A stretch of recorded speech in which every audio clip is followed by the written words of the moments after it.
कैसे हैं आप सब। आई होप कि आप सब बिल्कुल ठीक होंगे और मेरी दुआ भी है कि आप सब ठीक हों, खुश हों।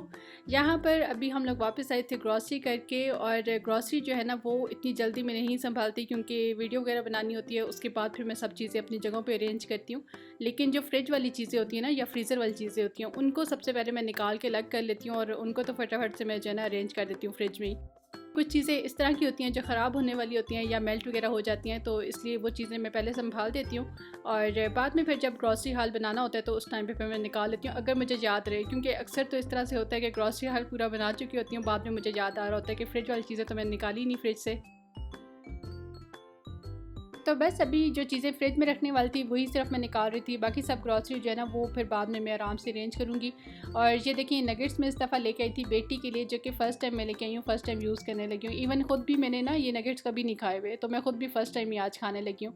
क्योंकि इस तरह की जो चीज़ें होती हैं ना रेडीमेड, वो कम भी मैं यूज़ करती हूँ। आपने देखा होगा हमेशा मेरे ग्रॉसरी हाल में इवन केन एंड्स वगैरह की भी इस तरह की चीज़ें मैं नहीं यूज़ करती। और ख़ास तौर पे बच्चों के लिए ना मेरी कोशिश होती है कि घर में जो बनी हुई चीज़ होती है ना, जो घर में हम लोग खुद बनाते हैं, फ्रेश चीज़ होती है, वही बेस्ट होती है। लेकिन अभी इस दफ़ा सिर्फ इसलिए मैं लेके आई हूँ क्योंकि आजकल मैं ट्राई कर रही थी बेटी को चिकन खिलाने की, और वो जो है ना किसी भी तरह से चिकन खा नहीं रही। मतलब नॉर्मली जब घर में बनता है ना एक दो दफ़ा चिकन, तो थोड़ा बहुत वो खा लेती है, उसको खाना तो नहीं चखना ही कहेंगे। लेकिन मैं चाहती थी कि उसकी डाइट में अब प्रॉपर मैं चिकन ऐड करूँ, ज़्यादा चिकन वो लिया करे, कुछ स्पेशल उसके लिए बना लूँ। तो पहले तो मैंने बॉयल करके भी देखा, यखनी सूप वगैरह बना के भी देखा, हल्की सी नमक और काली मिर्च के साथ, लेकिन उस तरह से वो नहीं ले रही थी। तो अब मैं सोच रही थी कि चिकन को अच्छे से बॉयल करके ना, जिस तरह से बिल्कुल वो मैश हो जाता है, इस तरह से करके साथ में आलू मिक्स कर लूँ या फिर डिफरेंट वेजिटेबल्स साथ में मिक्स करके ना, तो इसी तरह से नगेट्स बना लूँ या लाइट से शामी कबाब बना लूँ या फिर जिस तरह आलू चीज़ बॉल्स होती हैं तो उस टाइप का मैं कुछ बना लूँ। और आप लोग को पता है जब कोई चीज़ इतनी मेहनत करके स्पेशली हम बच्चों के लिए बनाते हैं, वैसे तो कोई रेडीमेड चीज़ हम लोग ले आए और बच्चों को दें तो बच्चे ना खा रहे हैं और सो के कोई मसला नहीं होता।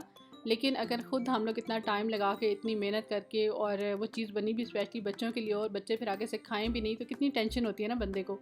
तो बस उसी टेंशन से बचने के लिए मैंने सोचा पहले मैं इस तरह से ले आती हूँ और उसको खिला के देखती हूँ, अगर उसने खा लिए तो तब फिर मैं इतनी मेहनत करूँगी और फिर मैं बनाऊँगी। तो ये नगेट्स यहाँ पे रेडी हो गए हैं। इनका कलर थोड़ा सा आपको डार्क लग रहा होगा क्योंकि इनको थोड़ा सा ज़्यादा ही मैं फ्राई करती हूँ। अच्छा, बेटी ने ये खा लिए थे लेकिन इतने शौक से उसने नहीं खाए थे, मैंने खुद ही उसको ज़बरदस्ती खिलाए हैं केचप के साथ, क्योंकि उसको जो है ना इनका टेस्ट इतना पसंद नहीं आता। बस 2-3 उसने लिए थे।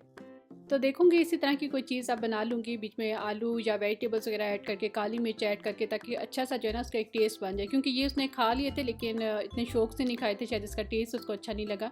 और वैसे भी जो न्यू चीज़ होती है ना वो बच्चा थोड़ा सा एक्सेप्ट करने में टाइम लगाता है, और अगर एक दफ़ा खा लेना न्यू चीज़ तो आप थोड़े दिन तक उसको खिलाते रहें तो उसका टेस्ट डेवलप हो जाता है। लेकिन अगर बिल्कुल ही बच्चा चीज़ ही ना खा रहा हो, मुँह में ही ना डाल रहा हो, एक बाइट भी ना ले रहा हो, तो फिर तो उसको वो चीज़ पसंद ही नहीं है, फिर थोड़ा सा मुश्किल हो जाता है वो चीज़ उसको देना। खैर यहाँ पे टाइम हो रहा था जी अभी डिनर का, तो अभी खाना बनाने लगी हूँ। और इससे पहले मैंने ग्रॉसरी हाल की वीडियो बनाई, फ्रेश हुई, मैंने चेंज वगैरह किया। और जो ग्रॉसरी हाल की जो वीडियो है ना वो नेक्स्ट जो व्लॉग होगा ना वो वाली वीडियो होगी। और जो ग्रॉसरी हाल की जो वीडियो है वो अब मैं सोच रही थी कि मैं ना शेयर किया करूँ या इतनी डिटेल से ना शेयर किया करूँ। असल में डिटेल से मैं इसलिए शेयर करती हूँ क्योंकि कई दफ़ा आप लोग के क्वेश्चन होते हैं ना कि आप क्या चीज़ यूज़ करती हैं, किस तरह से होती है, क्या ये वो, तो फिर मैं ग्रॉसरी हाल में जो है ना एक दफ़ा इससे सारी चीज़ें डिटेल में शेयर कर देती थी। लेकिन अब काफ़ी दफ़ा शेयर कर चुकी हूँ ग्रॉसरी हाल, और ऑलमोस्ट हर मंथ सेम ही होती हैं चीज़ें, तो इसलिए मैं सोच रही थी कि अब ना शेयर किया करूँ या इतनी डिटेल से ना शेयर किया करूँ। खैर इस दफ़ा तो ऐसी डिफरेंट थी ग्रॉसरी, तो मैंने कहा डिटेल से शेयर कर देती हूँ, और नेक्स्ट टाइम फिर देखूँगी या तो नहीं शेयर करूँगी या फिर बस ऐसे ही शेयर कर दूँगी थोड़ा बहुत।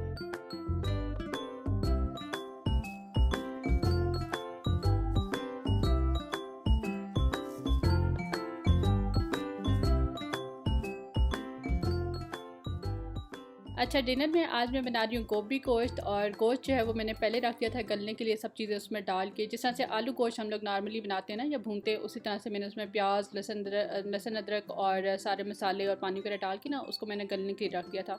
और यहाँ पर जी मैंने गोभी और आलू वगैरह कट करनी है। गोभी गोश्त भी कई तरह से बनता है, कुछ ड्राई से बनाते हैं और कुछ जो है वो शोरबे वाला बनाते हैं। लेकिन हस्बैंड को क्योंकि गोभी बिल्कुल मैश हुई पसंद है, तो मैश हुई गोभी में ना शोरबा नहीं अच्छा लगेगा। तो बस उसी तरह से फिर मैं बनाऊंगी, ड्राई बनाऊंगी। वैसे मुझे तो गोभी गोश्त इस तरह का पसंद है जिसमें गोभी के फूल जो है ना बिल्कुल साबत साबत जिसमें नज़र आ रहे हो ना खड़े खड़े से, उस तरह के मुझे पसंद है। और ग्रॉसरी आज बहुत कम थी करने वाली, लेकिन कुछ चीज़ें उसमें इस तरह की थी जो बिल्कुल फिनिश हुई थी घर में। अब ऑयल जो है वो बिल्कुल फिनिश हो गया था। अभी अगर हम लोग ग्रॉसरी ना करते ना तो अभी खाना कोई नहीं बनना था।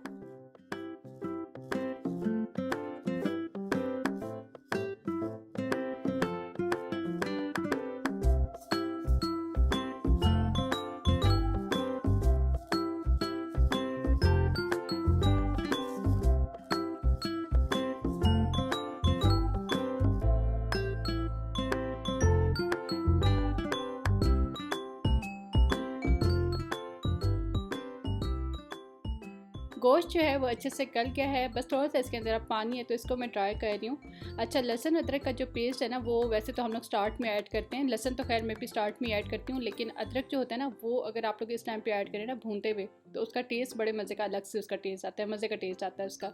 तो अदरक जो है वो इस टाइम पे मैं ऐड कर रही हूँ, और कभी कभी जो है ना जो सूखा धनिया होता है ना वो भी इस टाइम पे मैं ऐड करती हूँ, मतलब धनिया पाउडर जो होता है वो। बाकी मसाले पहले ऐड कर देती हूँ, और धनिया पाउडर या ज़ीरा पाउडर हो ना तो वो भूनते हुए ऐड कर देती हूँ।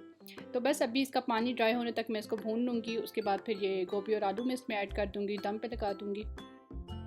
और आज का जो मैंने टाइटल रखा हुआ है ना कि छोटी सी चीज़ की वजह से इस तरह से होता है, तो वाकई में इस तरह से होता है कि कई दफ़ा इतनी छोटी सी चीज़ की वजह से इतना मसला होता है, इतनी परेशानी होती है, और हमने कभी सोचा भी नहीं होता कि इस छोटी सी चीज़ की वजह से जो है ना इतनी परेशानी हो सकती है।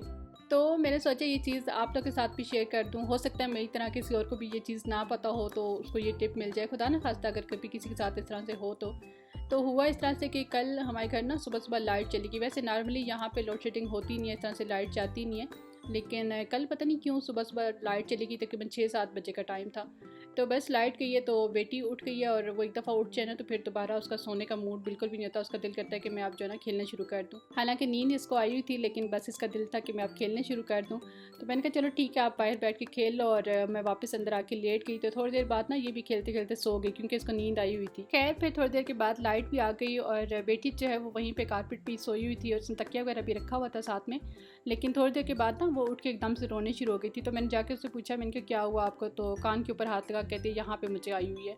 तो मैंने देखा कान पे हल्का सा रेड हुआ था, मैंने सोचा मच्छर वगैरह काटा होगा वैसे ही, तो इस वजह से शायद डिस्टर्ब हो गया। तो मैंने कहा आ जाओ ना आप अंदर मेरे पास लेट जाओ।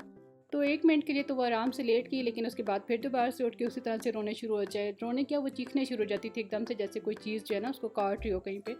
तो बच्चे का वैसे भी जो नॉर्मल रोना होता है ना और किसी वजह से रोना होता है, तो वो हमें समझ आ रही होती है कि ये अब बच्चा वैसे नहीं रो रहा, किसी वजह से रो रहा है। फिर दोबारा से इसने इसी तरह से किया कि 1 मिनट चुप रही और फिर रोने शुरू हो गई, एकदम से चीखने शुरू हो गई कि कोई चीज़ मुझे आई कर रही है, आई हो रही है। तो फिर मैं भी इतनी परेशान हो गई, मैंने कहा पता नहीं कोई चीज़ इसको काट की है या इसके कान के अंदर कोई चीज़ चली गई है। और मैं इतनी परेशान हो गई, मुझे एकदम से समझ भी नहीं आ रही थी कि क्या करूँ, क्या हो गया इसको, या क्या चीज़ इसके कान में चली गई है। तो मोबाइल की लाइट एकदम से ऑन करके मैं इसके कान में देखनी शुरू की कि कोई चीज़ अगर मुझे नज़र आती है तो मैं देखूँ क्या हुआ इसके कान पे। तो बस रेड हुआ था कान और नज़र कुछ भी नहीं आ रहा था। तो उस टाइम पे मुझे एकदम से ख्याल आया कि कान के अंदर ना ऑयल डालते होते हैं। अब ये नहीं मुझे पता कि किस तरह से ऑयल डालते हैं, कौन सा ऑयल डालते हैं, क्यों डालते हैं, किस वजह से डालते हैं, लेकिन बस मुझे ये याद आ रहा था कि कान के अंदर ना किसी वजह से किसी चीज़ के लिए ना ऑयल डालते होते हैं। तो बस मैंने एकदम से फिर ऑयल ढूंढना शुरू कर दिया। साथ में मैंने अम्मी को कॉल की, मैंने कहा इस तरह से इसके कान में शायद कोई चीज़ चली गई है, मुझे लग रहा है कोई चीज़ इसके कान में गई है, तो क्या करूँ ना इसके लिए।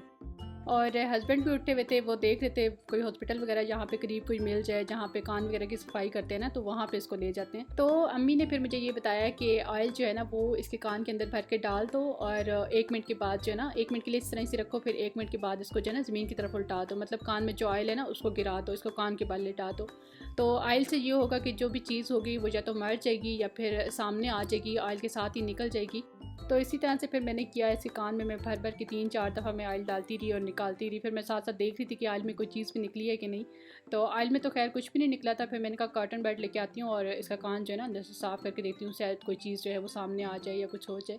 तो जैसे ही मैंने इसको दूसरी तरफ को लेटाया तो इसके कान के ना बिल्कुल साथ ही बाहर एक चूंटी लगी हुई थी, छोटी सी बिल्कुल चूंटी थी, तो वो मरी हुई लगी हुई थी। और फिर मुझे समझ आ गई, मैंने कहा अच्छा इसके कान के अंदर जो है ये चूंटी गई हुई थी और शायद हो सकता है कि ये इसको काट गई हो अंदर। तो देखें किस तरह से एक छोटी सी चीज़ की वजह से कितनी इंसान को टेंशन होती है, कितनी परेशानी होती है। और बच्चे से ज़्यादा जो है ना वो माँ को परेशानी हो रही होती है कि पता नहीं क्या हो गया। और जब ये रोती थी ना चीख के, तो मैं कहती थी पता नहीं क्या चीज़ इसको काट गया, पता नहीं क्या इसके कान के अंदर चला गया। तो खैर काफ़ी जो है परेशानी हुई, लेकिन शुक्र है कि अब बिल्कुल ठीक है। और इसको पता भी नहीं था कि मेरे कौन से कान में हुआ है, कौन से में नहीं हुआ, इसको याद भी नहीं था बाद में। तो इसी के साथ ही इस व्लॉग को भी यहीं पे मैं एंड करती हूँ। आप लोग अपना बहुत सा ख्याल रखिएगा, और वीडियो अगर ज़रा सी भी अच्छी लगा करें ना तो लाइक कर दिया करें, और चैनल पे न्यू है तो चैनल को सब्सक्राइब करके जाइएगा। मैं आप लोग से मिलती हूँ बहुत ही अच्छे वाले नेक्स्ट व्लॉग के साथ। अल्लाह हाफिज़।